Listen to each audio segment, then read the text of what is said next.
Good afternoon. Hello స్వతంత్ర ప్రత్యేక కార్యక్రమానికి స్వాగతం. నేను మీ లావణ్య. ప్రేమ, బంధం, పెళ్లి ఒకప్పుడు ఇవన్నీ జీవితాంతం నిలిచే ఒక అందమైన అనుబంధం. కానీ నేటి డిజిటల్ యుగంలో డేటింగ్ అనే సరికొత్త సంస్కృతి రాజ్యమేలుతుంది. కేవలం ఒక స్మార్ట్ ఫోన్ క్లిక్తో భాగస్వామిని వెతుక్కునే వెసులుబాటు వచ్చింది. అయితే ఇదే టెక్నాలజీ ఆధునిక బంధాల్లో తీవ్రమైన మానసిక గందరగోళాన్ని కూడా సృష్టిస్తుంది. డేటింగ్ యాప్స్లో వందల కొద్ది ఆప్షన్స్ ఉండటం వల్ల వచ్చే చాయిస్ ఓవర్లోడ్, ఏ సమాధానం చెప్పకుండా అకస్మాత్తుగా మాయమైపోయే భయంకరమైన గోస్టింగ్ సంస్కృతి, ఇవన్నీ బంధాలు, అనుబంధాల నిర్వచనాల్ని మార్చివేస్తున్నాయి. అసలు నేటి తరం ఎందుకు బంధాలకు కట్టుబడలేకపోతుంది?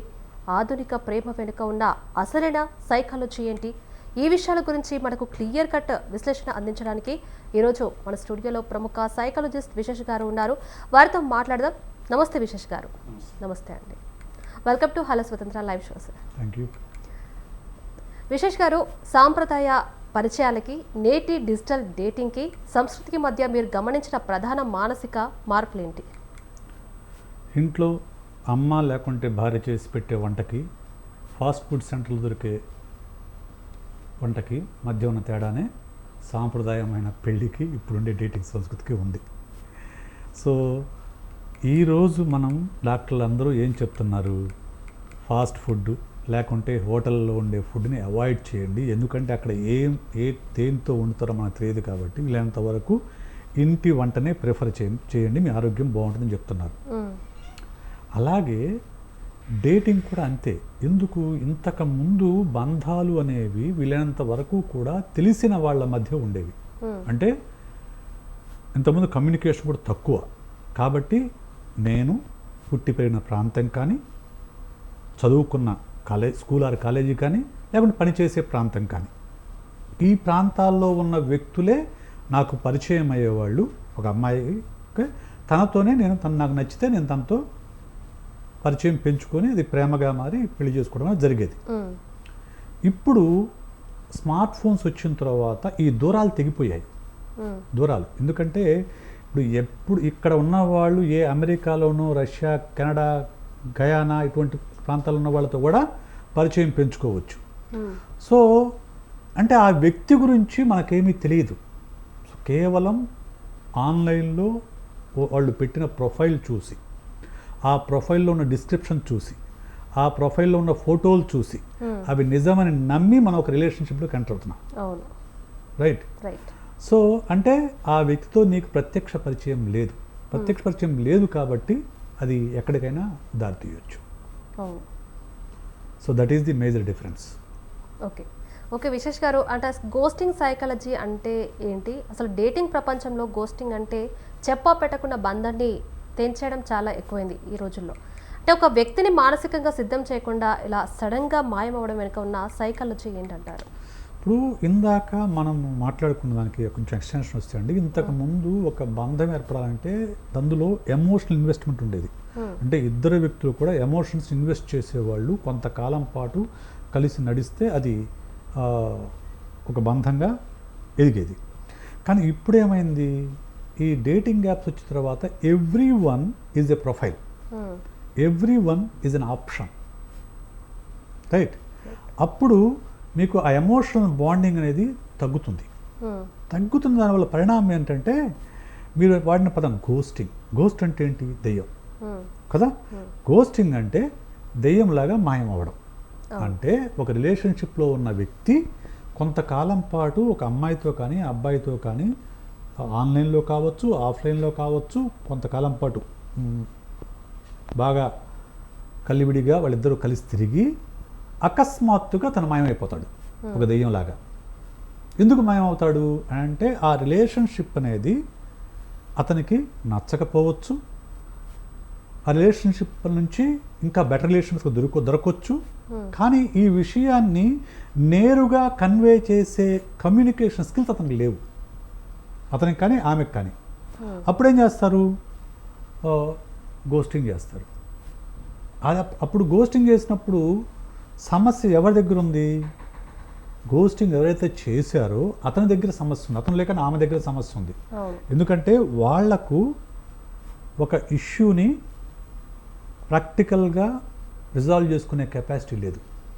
దానికంటే కూడా ఆ కాన్ఫ్రంటేషన్ వస్తుందేమో, ఆ కాన్ఫ్రంటేషన్ నేను ఫేస్ చేయలేనేమో, రిజల్యూషన్ నాకు రాదేమో అనే భయంతో ఘోస్టింగ్ అయిపోతారు. ప్రాబ్లం వాళ్ళలో ఉంది కానీ ఘోస్టింగ్ గురి కాబడ్డ వ్యక్తుల్లో లేదనే విషయాన్ని గుర్తు చేసుకుంటే ఘోస్టింగ్లోకి గురైన వాళ్ళు బాధపడకుండా ఉంటారు. ఓకే, మీరు చెప్పినట్టుగానే అంటే ఇప్పుడు ఒక టీనేజ్ యువతి లేదా యువకుడి మీద ఈ గోస్టింగ్ ప్రభావం ఎలా ఉంటుందంటారు? ఒకవేళ గోస్టింగ్కి గురైన వారు అంటే గోస్టింగ్ విక్టమ్స్ ఎలాంటి మానసిక వేదనను అనుభవిస్తారంటారు? మరి ఇప్పుడు ఒక అమ్మాయి నాతో కొంతకాలంగా మాట్లాడుతుందండి. ఓకే, అనుకుందాం. అంటే నేను I'm investing some emotions in her. Okay, అలాగే తను నా కొంత ఇన్వెస్ట్మెంట్ చేస్తుంది, ఎమోషనల్ ఇన్వెస్ట్మెంట్ రిలేషన్షిప్లో. సడన్గా అమ్మాయి మాయమైంది. సడన్గా అమ్మాయి నన్ను బ్లాక్ చేసేసింది, నా ఫోన్ కాల్ బ్లాక్ చేసి, నా ఫోన్ బ్లాక్ చేసింది, నా సోషల్ మీడియా బ్లాక్ చేసింది. ఏ రకంగా ప్రయత్నం చేద్దామన్నా కమ్యూనికేషన్ దొరకడల్లా, అంటే గోస్టింగ్ చేసేసింది. అప్పుడు నాకేమనిపిస్తుంది, నేనేం తప్పు చేశాను, లేకుంటే నాలో ఎక్కడ లోపం ఉంది, నేను ఎక్కడ తప్పుగా మాట్లాడానా, తప్పుగా బిహేవ్ చేశానా, లేకుంటే నేను అందంగా లేనా, లేకుంటే నేను నా గురించి ఏమైనా చెడుగా తెలిసిందా, ఏమీ తెలియదు, నాకే క్లూ ఉండదు. ఇటువంటి రకరకాల డౌట్స్ తోటి సెల్ఫ్ డౌట్ క్లియర్ అవుతుంది. ఓకే, సెల్ఫ్ డౌట్ ఏర్పడడంతో పాటు కొంతమంది ఇంకొంచెం సున్నిత మనసులో అయితే తమను తాము బ్లేమ్ చేసుకుంటారు. నా వల్ల ఏదో జరిగింది అందుకుంటే, లేకుంటే అంత మంచి అమ్మాయి లేకుంటే అంత మంచి అబ్బాయి నన్ను వదిలిపెట్టి ఉండేవాడు కాదు అని వాళ్ళు బ్లేమ్ చేసుకోవడం మొదలు పెడతారు. ఇటువంటి గోస్టింగ్ గురైన వ్యక్తుల్లో సెల్ఫ్ ఎస్టీమ్ అంటే ఆత్మగౌరవం అనేది తగ్గిపోతుంది, ఆత్మవిశ్వాసం తగ్గుతుంది. భవిష్యత్తులో ఎవరిని నమ్మలేని పరిస్థితులు ఏర్పడతాయి. ఎందుకంటే అంతా తను ఇష్టపడి ఎమోషన్ ఇన్వెస్ట్ చేసి ఒక బంధాన్ని ఏర్పరచుకుందాం ఉన్న వ్యక్తి ఒక్కసారిగా తనని పక్కన పెడితే ఎవరికైనా కానీ పెయిన్ వస్తుంది, దాంతోపాటు మనుషుల మీద నమ్మకం పోతుంది. ఇది ఆ గోస్టింగ్ వల్ల వచ్చే సమస్యలు.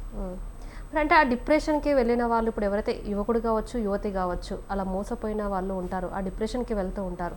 దాని నుంచి భయపడాలంటే మీ సైకాలజీ పరంగా ఏం చెప్తారు?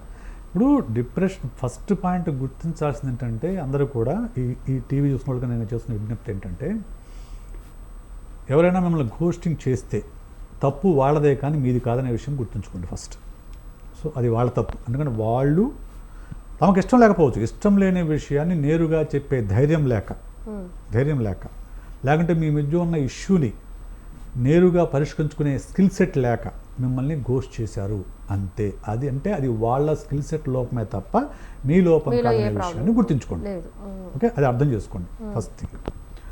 రెండోది, ఆ సమస్య ఎవరైనా సమస్య వచ్చినప్పుడు వీలైనంత వరకు కూడా అది గోస్టింగ్ వల్ల కావచ్చు, లేకుంటే ఒక లవ్ బ్రేకప్ వల్ల కూడా కావచ్చు, వచ్చినప్పుడు వీలైనంత వరకు ఆ వ్యక్తితో తిరిగిన ప్రాంతాలు, ఆ వ్యక్తితో పంచుకున్న అనుభవాలకు దూరంగా జరగండి.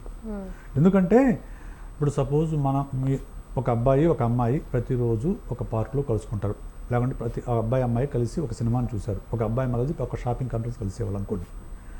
అక్కడ వెళ్ళిన ప్రతిసారి ఆ జ్ఞాపకాలు ట్రిగ్గర్ అవుతాయి, ఆ ట్రిగ్గర్ అయిన ప్రతిసారి ఆ పెయిన్ వస్తుంది. కాబట్టి వీలైనంత వరకు కూడా ఆ ప్రాంతాలకు దూరంగా ఉండడం, అవాయిడ్ చేసుకోవడం కొన్ని రోజులకి అలవాటు అవుతుంది. మీకు అప్పటికీ మీ ప్రయత్నం మీరు చేయండి, మీకంటూ ఒక జీవితం ఉన్న విషయం గుర్తించి దానికోసం ప్రయత్నం చేయండి. అప్పటికీ మీకు ఎంత చేసినా కానీ, మీ ప్రయత్నాలు చేసినా కానీ మీ బాధ తగ్గకపోతే అప్పుడు నాలాంటి సైకాలజిస్ట్ని కలవండి. అప్పటికి తగ్గకపోతే సైకాలజిస్ట్ని ఖచ్చితంగా కలవాలంటారు, తప్పనిసరిగా కలవాల్సిందే. I have 3 breakup clients. Breakup వల్ల తీవ్రమైన మానసిక వేదనకు లోనై డిప్రెషన్లోకి వెళ్ళి ప్యానిక్ అటాక్స్ వస్తున్న క్లయింట్స్ ప్రజెంట్ ఇప్పుడు 3 ఉన్నారు. మీ దగ్గరకు వచ్చే 3 అంటే ఈ జనరేషన్లో ఈ లవ్ బ్రేకప్స్ అనేది కూడా చాలా జరుగుతున్నాయి. చాలా అంటే లవ్ బ్రేకప్కి చాలామంది ఏమనుకుంటుంటే ఏంటి ప్రేమించి బయ చెప్పేసి ఏమవుతుంది, దానివల్ల ఏంటి నీకు అంత సంబంధం అంటారు. కానీ అర్థం చేసుకోవాలంటే శరీరానికి ఒక దెబ్బ తగిలితే ఎంత నొప్పి కలుగుతుందో బ్రేకప్ వల్ల కూడా మనసుకి అంతే నొప్పి కలుగుతుంది. Same kind of chemicals release అవుతాయి బ్రెయిన్లో. అందువల్లనే శరీరానికి దెబ్బ తగిలితే ఎంత నొప్పి ఉంటుందో అంత నొప్పి బ్రేకప్ వల్ల వస్తుంది. మరి శరీరానికి దెబ్బ తగిలితే మనం వైద్యం తీసుకుంటాం కదా, అలాగే బ్రేకప్ వల్ల మనసుకు బాధ కలిగినప్పుడు ముందు మీ ప్రయత్నం మీరు చేయాల్సిందే. బ్రేకప్ అవగానే నా దగ్గర రమ్మని నేను అడగను, ముందు మీ ప్రయత్నం మీరు చేయండి, అన్ని టిప్స్ మీరు అప్పటికీ పాటించండి. అవ్వకపోతే? అప్పటికీ మీకు సాధ్యం కాకపోతే అప్పుడు సైకాలజిస్ట్ని కలవండి. ఓకే. అంటే మీరు చెప్పినట్టుగా ఇప్పుడు చాలా మంది ఒంటరిగా కూడా ఫీల్ అవుతూ ఉంటారు. ఆ ఒంటరిగా ఫీల్ అవ్వడం వల్ల సూసైడ్ థాట్స్ వరకు కూడా వెళ్తూ ఉంటారు. ఖచ్చితంగా అంటే అసలు అలాంటి థాట్స్ రాకుండా ఉండాలంటే చాలా సంవత్సరాలు, కొన్ని రోజులు 3 సంవత్సరాలు కావచ్చు, 5 సంవత్సరాలు కావచ్చు, డిప్రెషన్లో ఉండి మానసిక వేదన చాలా పడుతూ ఉంటారు. ఈ సూసైడ్ థాట్స్ అనేది కూడా అంటే చాలా మంది ఇంతకుముందు మనం చూసాం, చాలా మంది చనిపోయారు కూడా. యా, వాళ్ళకు మీరేం చెప్తారు? సో ఫస్ట్ పాయింట్ నేను మళ్ళీ చెప్తున్నాను అండి, ఎవరైనా కానీ ఒక బ్రేకప్ వచ్చినప్పుడు the severity of the pain depends on the emotions they invested in the relationship. Right. ఇప్పుడు సపోజ్ ఒక అమ్మాయి ఒక అబ్బాయి సరదాగా తిరాలనుకోండి, వాళ్ళు బ్రేకప్ చెప్పుకున్నా కానీ పెద్దగా సీరియస్గా ఎఫెక్ట్ ఏమి ఉండదు. కానీ వాళ్ళు అబ్బాయి కానీ అమ్మాయి కానీ దాన్ని చాలా సీరియస్గా కన్సిడర్ చేసి ఇతనితో లేకుంటే ఈమెతో నేను జీవితకాలం ఉండాలి అనుకొని తన ఎమోషన్స్ మొత్తాన్ని దాంట్లో ఇన్వెస్ట్ చేసి తను పూర్తి నమ్మకాన్ని పెట్టుకున్న వ్యక్తి కనుక బ్రేకప్ చెప్పినప్పుడు మాత్రమే చాలా సివియర్ పెయిన్ ఉంటుంది. అలాంటప్పుడు మాత్రమే డిప్రెషన్లోకి వెళ్తారు. అలాంటప్పుడు మాత్రమే మీరు అనుకునే సూసైడ్ ఐడియేషన్ వస్తుంది. ఐడియేషన్ అంటే సూసైడ్ చేసుకోవాలనే ఆలోచన. ఓకే, ఐడియేషన్ వేరు, ప్రిపరేషన్ వేరు, అటెంప్ట్ వేరు. సూసైడల్ ఐడియేషన్ ఒక్కసారి సూసైడ్ ఐడియేషన్ రాగానే ఫస్ట్ చేయాల్సిన పని ఏంటంటే ఇమ్మీడియట్గా సైకాలజిస్ట్ని కలవండి. ఇమ్మీడియట్గా కలవండి. ఎందుకంటే suicide ideation is not a small thing. ఆ తర్వాత కొంతమంది సూసైడ్ ఐడియేషన్ నుంచి సూసైడ్ ప్రిపరేషన్కి వెళ్తారు. అంటే దానికి కావాల్సిన వస్తువులు సమకూర్చుకోవడము, ప్లాన్ చేసుకోవడం ఇటువంటివన్నీ చేస్తూ ఉంటారు. అలాంటప్పుడు ఖచ్చితంగా సైకాలజిస్ట్ని కానీ సైకియాట్రిస్ట్ని కానీ కలవాల్సిందే. కలిస్తే అప్పుడు వాళ్ళు మీకు ఆ ఐడియాస్ నుంచి బయటపడడం కోసం సహాయం చేస్తారు. ఇంకా ఆలోచనలు సివియర్గా ఉన్నాయనుకోండి, ఖచ్చితంగా సైకియాట్రిస్ట్ని కలవాల్సిందే. కలిస్తే వాళ్ళు మెడిసిన్స్ ఇస్తారు. ఆ మెడిసిన్స్ వేసుకుంటే కొంచెం ఆ రేసింగ్ థాట్స్ అనేవి తగ్గుతాయి. తర్వాత కౌన్సిలింగ్ అండ్ థెరపీ ద్వారా దాని నుంచి బయటపడవచ్చు. ఓకే, అంటే మీరు చెప్పిన ప్రేమలో విఫలమయ్యే వారు కూడా ఒకప్పుడు దేవదాసులా మారేవారు. మరికొందరు పెళ్ళిళ్ళు కూడా చేసుకోకుండా మిగిలిపోయేవారు. కానీ ఇప్పుడు ఆన్లైన్లో ఛాయిస్లు ఎక్కువ కావడం వల్ల ఆ ట్రెండ్ మారిపోయిందంటారా? మరి ఇప్పుడు ఒకప్పుడు నేను బయటకు వెళ్తే అండి ఎంత ఆలస్యమైనా ఇంటికి వచ్చి భోంచేసేవాడిని. ఇప్పుడు బయటకు వెళ్తే ఎక్కడ ఆకలి వేస్తే అక్కడ ఏదో ఫాస్ట్ ఫుడ్ సెంటర్ దొరుకుతుంది, అక్కడ తినేస్తున్నాను. ఆకలి అలవాట్లు మారిపోయాయి కదా, అలాగే ప్రేమ అలవాట్లు కూడా మారాయి. ఒకప్పుడు తనే నా ప్రాణం, తనే నా జీవితం అనుకునేవాళ్ళు కాబట్టి ఆ ఫెయిల్ అయిన వాళ్ళు పెళ్లి చేసుకోవడం మిగిలిపోయేవాళ్ళు, దేవదాసుగా మారిపోయేవాళ్ళు, జరిగిపోయాయి. ఇప్పుడు ఏమవుతుంది, ఈ ఫెయిల్ అయితే దాడులు చేస్తున్నారు. అబ్బాయి చేస్తున్నారు, కొన్ని చోట్ల అమ్మాయిలు కూడా చేస్తున్నారు. అంటే ట్రెండ్ మారింది. ట్రెండ్ కాలంతో పాటు అన్నీ మారినట్లే ప్రేమ వ్యవహారం కూడా మారిపోయింది.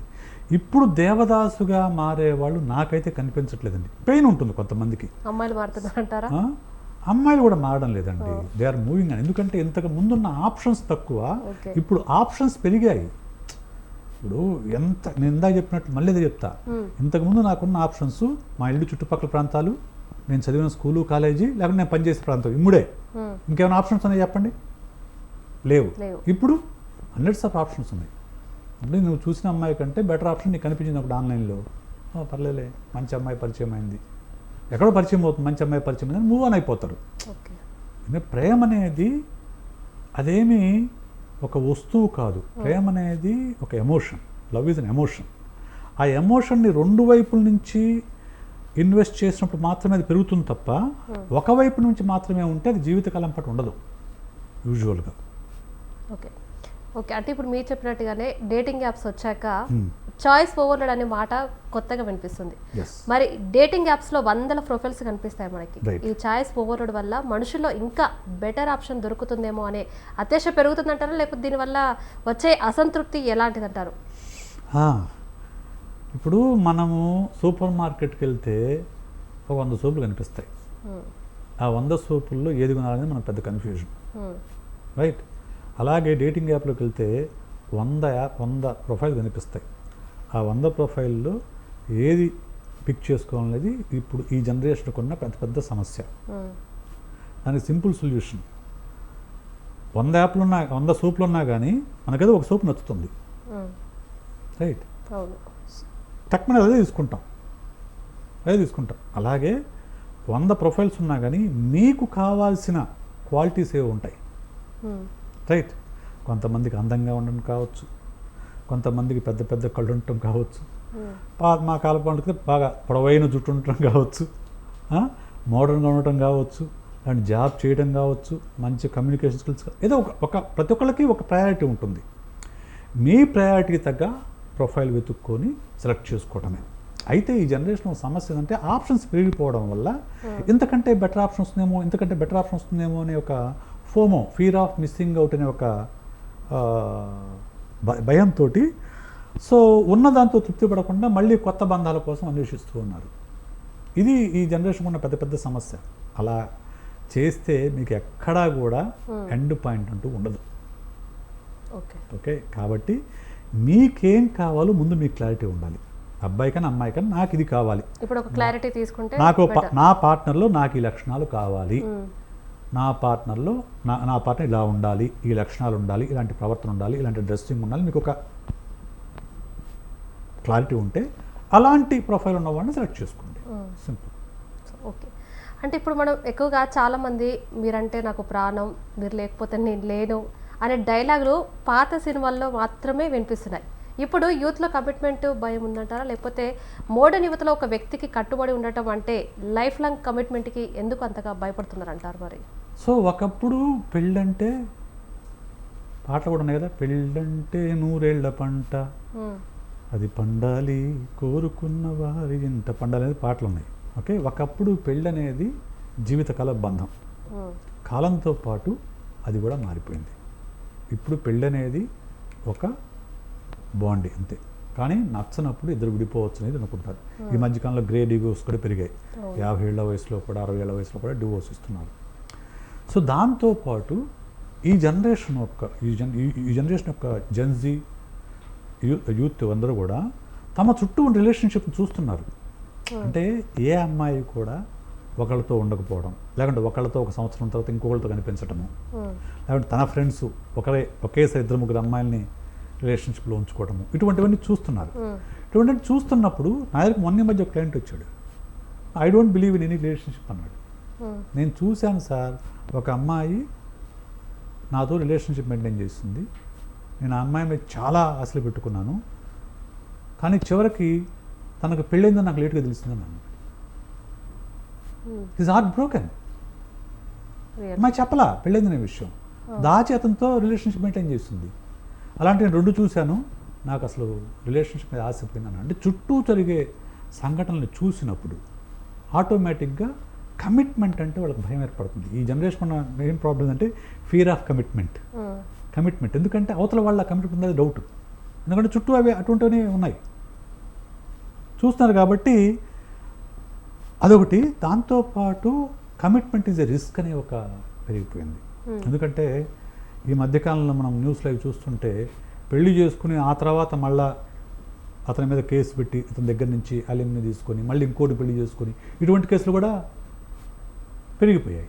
దాంతో కమిట్మెంట్ అన్నా పెళ్ళన్నా ఈ జనరేషన్లో ఒక రకమైన భయం అనేది ఏర్పడింది. దాంతోనే క్యాజువల్ డేటింగ్, సిచ్యుయేషన్షిప్, లేకుంటే రకరకాల పేర్లు పెట్టుకొని వాటితో వాళ్ళు పని కానిస్తున్నారు ప్రస్తుతానికైతే.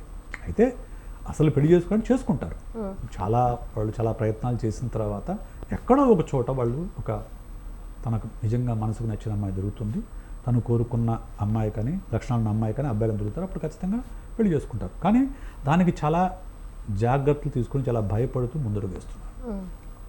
ఓకే సార్, అంటే ఎక్స్పెక్టేషన్స్ రియాలిటీ విషయానికి వస్తే డేటింగ్ యాప్స్లో కనిపించే ప్రొఫైల్స్ చూసి చాలామంది వర్చువల్ ప్రపంచంలో ఊహల్లో తేలుతూ ఉంటారు. మరి నిజ జీవితంలో కలిసినప్పుడు ఆ అంచనాలు రీచ్ కాకపోతే వచ్చే ఫ్రస్ట్రేషన్ ఎలా హ్యాండిల్ చేయాలంటారు? సో ఫస్ట్ పాయింట్, డేటింగ్ యాప్స్లో కానివ్వండి, సోషల్ మీడియాలో కానివ్వండి, మనం పెట్టేవన్నీ కూడా మన లైఫ్లోని బెస్ట్ పార్ట్. ఇప్పుడు నేను స్టూడియోలో కూర్చున్నప్పుడు ఈ బ్లేజర్ వేసుకొని నీట్గా తలదూకొని కూర్చున్నాను. ఇంట్లో ఇలాగే ఉంటానా? ఇలాగెంత నీట్గా రెడీ అయ్యి కూర్చుంటానా? కూర్చోను. నేను ఖచ్చితంగా ఇంట్లో ఉన్నప్పుడు షార్ట్ వేసుకుంటాను, రైట్? అలాగే డేటింగ్ యాప్లో పెట్టేవన్నీ కూడా best part of their life. మంచిగా నీట్గా మేకప్ వేసుకుని రెడీ అయిపోయి ఫోటోలు పెడతారు, రైట్. ఈవెన్ సోషల్ మీడియా కూడా అంతే.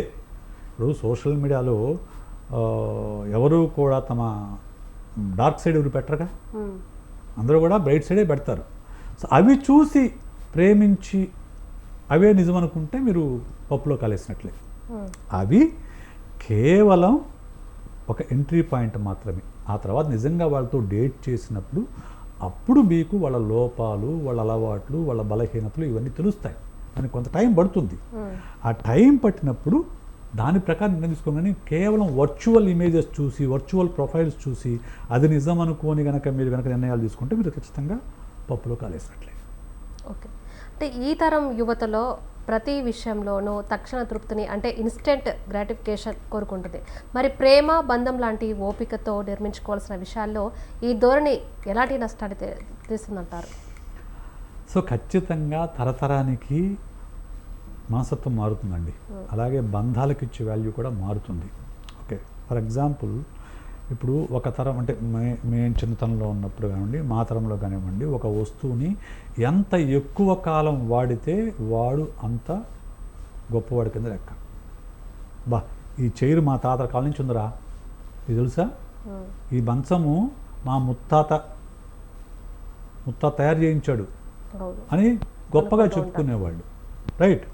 కానీ ఈ జనరేషన్కి ఏమవుతుంది చెప్పండి, ఏ వస్తువు కూడా ఒక 5 ఏళ్ళ కంటే ఎక్స్ట్రా ఉంటే అది ఏంటి ఇంకా పాత పెట్టుకున్నావు అని హేళన చేస్తారు, రైట్, కరెక్ట్ కదా.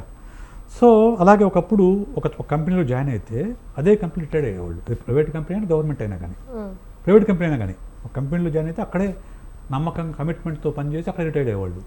ఈరోజు ఒక కంపెనీ అయితే ఏ కంపెనీ అయినా 2 ఇయర్స్ కంటే ఎక్స్ట్రా ఉంటే వాడిని వేస్ట్ వాళ్ళ కింద ఎక్కేస్తున్నారు. 2-3 ఇయర్స్ మ్యాక్స్. తర్వాత కంపెనీ మారాల్సింది, ఎందుకంటే నీకు హైక్ రావాలంటే కంపెనీ మారాలనే ఒక హైక్ వైపే దాని వెనక పరిగెడుతున్నారు. సో ఎప్పుడైతే ఇలాంటి ప్రతిదీ మార్పు అనేది, ఈ స్పీడ్ అనేది మనకు వచ్చిందో ఆటోమేటిక్గా it influence our mind set towards relationship also. రిలేషన్షిప్లో కూడా అదే స్పీడ్ కావాలని కోరుకుంటున్నారు. కానీ ప్రేమ అనేది ఒక మొక్క లాంటిది. ఆ మొక్కకి నీళ్లు కావాలి, ఎండ కావాలి, గాలి కావాలి. ఈ 3 కూడా సమపాళలో ఉండాలి. సమపాళలో ఉన్నప్పుడు మాత్రమే అది ఆ మొక్క పెరిగి వృక్షంగా మారుతుంది. అలాగే ప్రేమలో కూడా చిన్న చిన్న గొడవలు వచ్చినప్పుడు సర్దుకుపోవడం అనేది నేర్చుకోవాలి. నేర్చుకొని ఆ బంధాన్ని పెంచుకుంటే అది లైఫ్ లాంగ్ బాండ్గా మారుతుంది. లేదంటే వెంటనే బ్రేకప్ అయిపోతుంది. సో ఈ ఇన్స్టెంట్ లవ్, ఇన్స్టెంట్ బ్రేకప్ అనేవి ఈ జనరేషన్లో కామన్గా, ఈ జనరేషన్ ఉన్న మైండ్ సెట్ వల్ల వస్తున్న సమస్యలు అవి.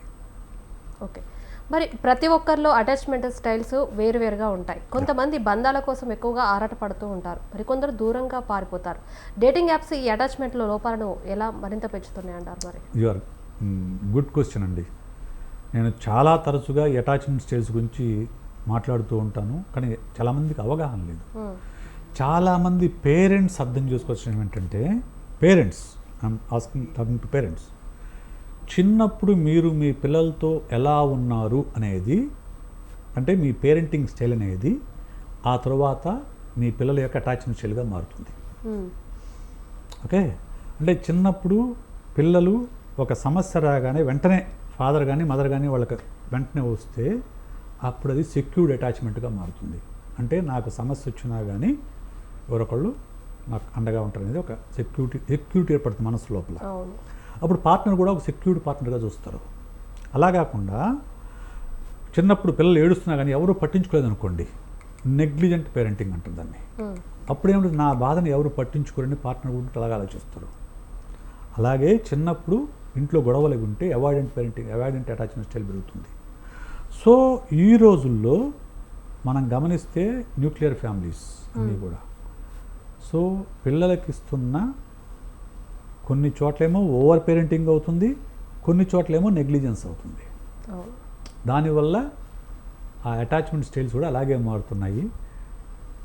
ఎక్కువగా ఆధారపడితే పార్ట్నర్ మీద ఫుల్గా డిపెండ్ అవుతున్నారు, లేకుంటే వాళ్ళని దూరంగా పెడుతున్నారు. సింపుల్. ఓకే అండి, అంటే ఇప్పుడు ప్రేమకి పెళ్ళి కావాలంటారా, పెళ్ళికి ప్రేమ అవసరం అంటారా? ఫైనల్లీ అంటే దేనితో ముడిపడి ఉంది? So actual according to psychology అయితే, అకార్డింగ్ టు సైకాలజీ, మ్యాథ్స్లో థియరీ ఆఫ్ హైరార్కీ అయితే ప్రేమ అనేది ముందు వస్తుంది. నిజానికైతే సెక్స్ ముందు వస్తుంది, తర్వాత ప్రేమ వస్తుంది. కానీ అది మన సంప్రదాయం ఒప్పుకోదు కదా. అంటే దాని ఉద్దేశము సెక్స్ చేశాక ప్రేమించమని కాదు. Sex is a basic instinct, basic need, primary need. అది అయిపోయిన తర్వాత కూడా నీకు ఒక వ్యక్తి పట్ల ఇష్టము, ఆరాధన ఉంటే అది ప్రేమ. కానీ మన దగ్గర రివర్స్లో ఉంటుంది. ఎందుకు? వీడు సెక్స్ కోసం ప్రేమ నటిస్తాడు, రైట్? సో ప్రేమ అని చెప్తాడు, రకరకాల మాటలు చెప్తారు. వీడు ఆ కార్యక్రమం మూసాక టాటా చిరియో బై బై అంటాడు. సో అది సమస్య, మెయిన్ ప్రాబ్లం. కాబట్టి ప్రేమ లేకుంటే పెళ్ళి అంటే ప్రేమకు ప్రతిసారి అంతిమ లక్ష్యం పెళ్ళి కాకపోవచ్చు. ఎందుకంటే మన దేశంలో కులాలు, మతాలు, చిన్న, ధనిక, పేద, రకరకాల ఇబ్బందులు ఉన్నాయి. ఇప్పుడు ఫారిన్లో లాగా ఇద్దరు వ్యక్తులు ఇష్టపడితే పెళ్లి చేసుకోరు. ఇక్కడ 2 కులాలు పెళ్లి చేసుకుంటే, 2 కుటుంబాలు పెళ్లి చేసుకుంటే, 2 మతాలు పెళ్లి చేసుకుంటాయి. కాబట్టి ఇక్కడ ప్రేమ వ్యవహారం పెళ్లి దాకా పోయే అవకాశాలు చాలా తక్కువ, రైట్? కాకపోతే పెళ్లి చేసుకున్న తర్వాత కూడా ప్రేమించుకోవచ్చు. కానీ మన దేశంలో ఏంటంటే పెళ్ళైన తర్వాత కూడా ప్రేమ పెరిగే అవకాశాలు తక్కువ. ఎందుకంటే కమిట్మెంటే ఉంటుంది తప్ప ప్రేమ అనేది ఉండదు. అందువల్లనే మీరు గమనిస్తే చాలా కుటుంబాలు, చాలా జంటలు పైకి చాలా అందంగా కనిపిస్తాయి, కానీ లోపల చాలా ఇష్యూస్ ఉంటాయి. అవి సోషల్ మీడియా కనిపించవు, ఇంటి చుట్టుపక్కల కూడా తెలిసే అవకాశం లేదు. కానీ మాలాంటి సైకాలజిస్టులకు వచ్చినప్పుడు మాకు తెలుస్తాయి. ఓకే రైట్ అండి. సో చూసారు కదా, సైకాలజిస్ట్ విశేష్ గారు చెప్పినట్లు టెక్నాలజీ మనకు 100 ఆప్షన్లను ఇవ్వచ్చు, కానీ ఒక నిజమైన బంధానికి కావాల్సిన నమ్మకాన్ని, ఓపికను ఇవ్వలేదు. స్క్రీన్ మీద కనిపించే ప్రతి ప్రొఫైల్ వెనుక ఒక మనిషి, వారి భావోద్వేగాలు ఉంటాయని గుర్తించడమే ఆధునిక డేటింగ్లో చాలా ముఖ్యం. గోస్టింగ్ లాంటి పద్ధతులతో ఇతరుల మనోభావాలను దెబ్బతీయడం కంటే సున్నితంగా నో చెప్పడం అలవాటు చేసుకోవాలి. అప్పుడే ఈ డిజిటల్ యుగంలోనూ ప్రేమ అనేది ఒక అందమైన అనుభూతిగా మిగులుతుంది. ఇంతటి అద్భుతమైన విశ్లేషణను, యువతకు అవసరమైన కౌన్సిలింగ్ను అందించినందుకు థ్యాంక్ యూ సో మచ్ విశేష్ గారు. మరో కొత్త ఆసక్తికరమైన అంశంతో రేపటి ఎపిసోడ్లో మళ్ళీ కలుద్దాం. చూస్తూనే ఉండండి స్వతంత్ర టీవీ.